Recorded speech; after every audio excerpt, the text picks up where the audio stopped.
Goeiemôre geliefde, welkom saam met my op hierdie bewolkte woensdagoggend.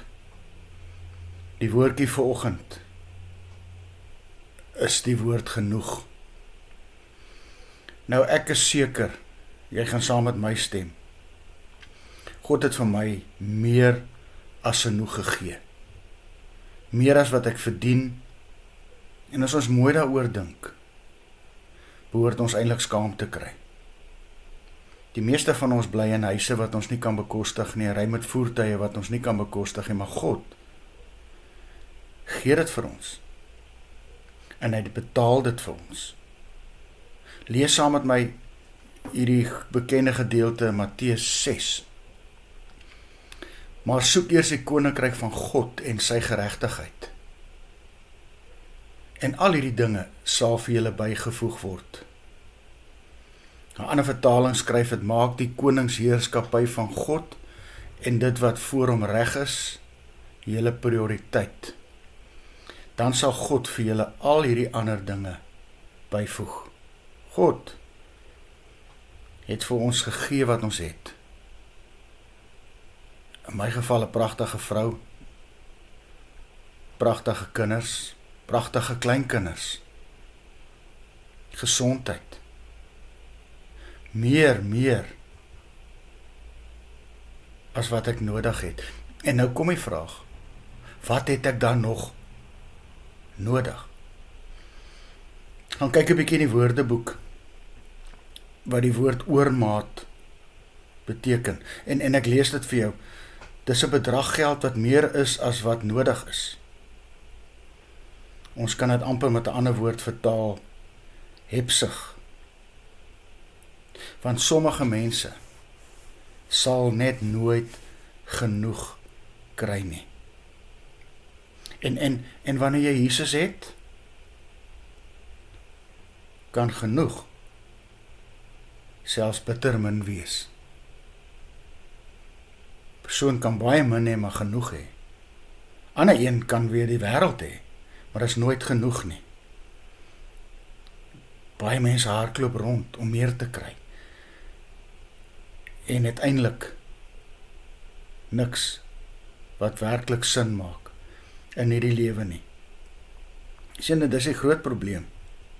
Probleem ontstaan wanneer ek en jy te veel het, dat ons onsself met ander mense vergelyk en nog meer wil hê.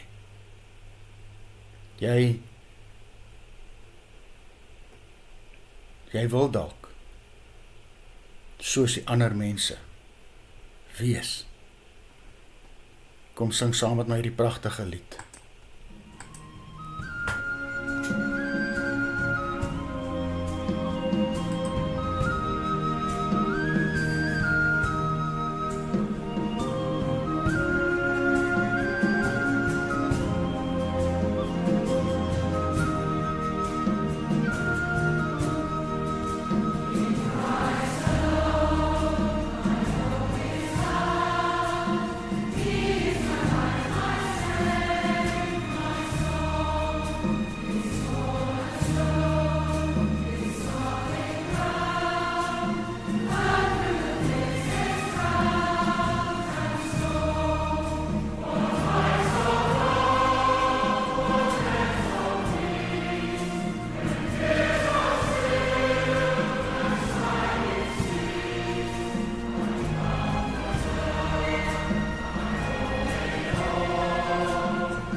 Here Jesus, maak my tevrede, want dit is die eintlike rykdom. Tevrede met wat ek het. Amen. Mag jy saam met my geliefde 'n lieflike dag hê.